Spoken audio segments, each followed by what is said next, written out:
જંગ ગમે કે રંગ ગમે પણ તો આ બંકાની એન્ટ્રી થાય ને તો આખો માહોલ ગમે લે. પાટણમાં વાગે ડંકો અને વાબા હોટલે આવ્યો બંકો. માલકા કો કહેતા વડીલોની એક જ લાઈ પીવો હરીફાની છે. તો કેમ છો મિત્રો, સ્વાગત છે તમારું એક ઓર નવા બ્લોગની અંદર. તો મિત્રો આજે આપણે જોવાના છે એસપી હિન્દુસ્તાનીની ટીમ આવવાની છે ઓબા હોટલમાં, તે જોવા જવાના છે. તો તેનો વિડીયો આજે આપણે જોવાના છે. તો વિડીયોને એન્ડ સુધી જોઈ લેજો, બહુ મજા આવશે. તો ચાલો વિડીયો સ્ટાર્ટ કરીએ.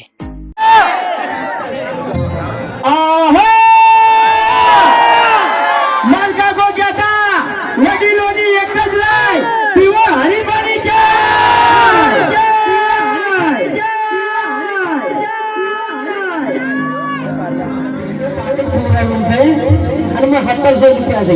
ભાઈનું કેવું એમ છે કે પૈસા મળે હોય ને એ લઈ લેજો, પણ પાકેટ આલી દેજો, કારણ કે મેં જરૂરી ડોક્યુમેન્ટ એટલે.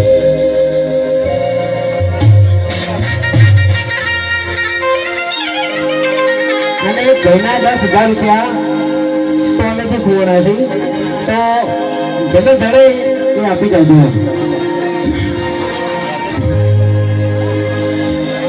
આપણા ઉત્તર ગુજરાતના એવા લોક લાગેલા રોહિતભાઈ ઠાકોર, એમને તો તમે ઓળખતા જ છો. અને એમને રોમાટીનું સોંગ આવ્યું છે. ખરેખર આટલી ગરમી પડે છે અને વિફરેલા પંખા આટલી ગરમીમાં ઉભા છે. આ સપોર્ટ ના કહેવાય, પ્રેમ કહેવાય અમારા ચાહકોનો. હા, એટલે એવું નહીં વાઘા. એક જ મિનિટ. જંગ ગમે કે રંગ ગમે પણ તો આ બંકાની એન્ટ્રી થાય ને તો આખો માહોલ ગમે લે. ખરેખર માહોલ જોમાડી દીધો, માહોલ ગરમે કરી દીધો. કાળી ગાડી કાળા કપડા માર્કેટમાં એન્ટ્રી મારું, મને નમ્યા એને નમૂહમાં પડે એને પાડું. આ તો મને પાડવાનો ટાર્ગેટ છે.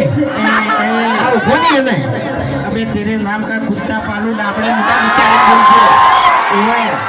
નકે આ મારા ચાહકો તો ચા પી પણ તું ગોઠિયા ખાય. એટલે વાઘાઈ તમે આ ધમકી આલી જાય ને એટલે આ થોડું ખાધું ફરતું એમ.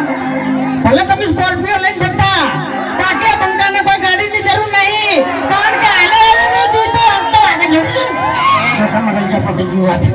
ખરેખર બોલી નહીં કેતો આવ્યો. એટલે ઓગળ મારી વાત વખત દાદાગીરી કરે જેવી નહીં, વખત બધા ચાહકો છે ને એટલે બીજું કોઈ નહીં. એટલે વાઘોજી મારે એક વાત કહેવી છે કે તોબલા તો મજબૂત છે.